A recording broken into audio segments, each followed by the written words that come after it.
बहुत समय पहले की बात है। एक छोटे से गांव में जानवी नाम की लड़की रहती थी। उसके पिता एक छोटे किसान हैं और माँ एक गृहिणी है जिनका स्वास्थ्य खराब रहता है। जानवी अपनी माँ की देखभाल और खेत में काम करती है। जानवी बहुत सुंदर और दयालु थी। लड़की के पापा फूलों की खेती करते थे। जानवी की माँ दिल की रोगी थी। जानवी ही उनकी देखरेख करती और खेत पर पापा का हाथ बटाती। एक दिन जब जानवी अपने खेत से फूल तोड़ रही तभी उसे एक बहुत मधुर संगीत और गाने की आवाज़ सुनाई दी। पहले तो जानवी ने ध्यान नहीं दिया, पर जब वह संगीत में मदहोश होने लगी तब उससे रहा नहीं गया। जहाँ से गाने की आवाज़ आ रही थी जानवी उसी ओर चल दी। पास जाकर देखा एक हट्टा कट्टा लड़का अपनी आंखें बंद करके गिटार बजाते हुए गाना गाया जा रहा है।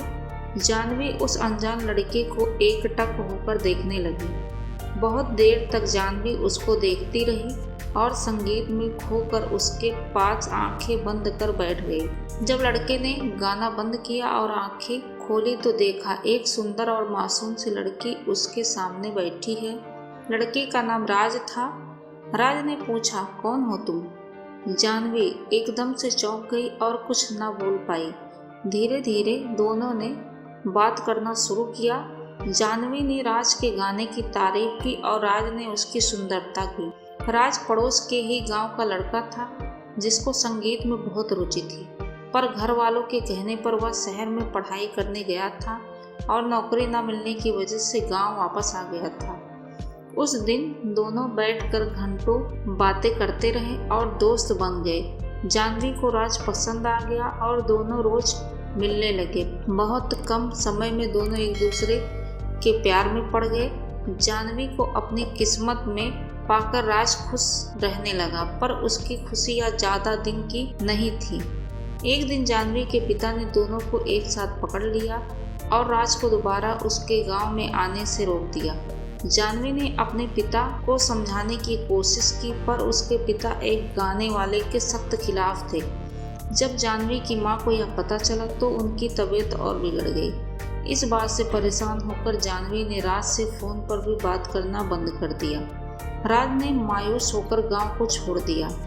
देखते देखते समय गुजरता गया और जानवी की शादी की बात चलने लगी, पर जानवी अब तक राज को भूल नहीं पाई थी। उसको राज का वह वादा याद आता जो उससे करके गया था, चाहे कितना भी वक्त लग जाए। मैं एक दिन कामयाब होकर तुम्हें लेने ज़रूर आऊँगा। मैं मरते दम तक बस तुमसे ही प्यार करूँगा। तुम मेरा इंतज़ार करना ज़रूर। कभी कभी जानवी को लगता कि राज उसको भूल गया और कभी कभी लगता वह जल्दी ही वापस आ जाएगा। ना जाने कितनी बेचैनी और दर्द में जानवी जी रही थी। ना वह किसी से कुछ कह सकती थी और ना अपने प्यार को भूल सकती थी। एक दिन एक लंबी सी गाड़ी उसके घर के बाहर रुकी, जिसके पीछे गांव के बच्चे दौड़ रहे थे। इससे पहले गांव में इतनी महंगी गाड़ी कभी नहीं आई थी। गाड़ी देखकर ही मोहल्ले के सभी लोग जमा हो गए। आराम से घर के गेट खोलते हुए जैसे ही राज अंदर पहुंचा, जानवी ने देखते ही उसे दौड़कर गले लगा लिया। जानवी की माँ अंदर लेटी थी। राज और जानवी दोनों गले लगकर रोने लगे।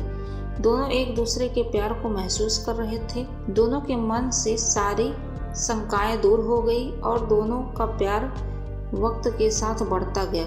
जानवी के पापा से राज ने उसका हाथ मांगा और जानवी की माँ का इलाज बड़े शहर में करने का वादा किया।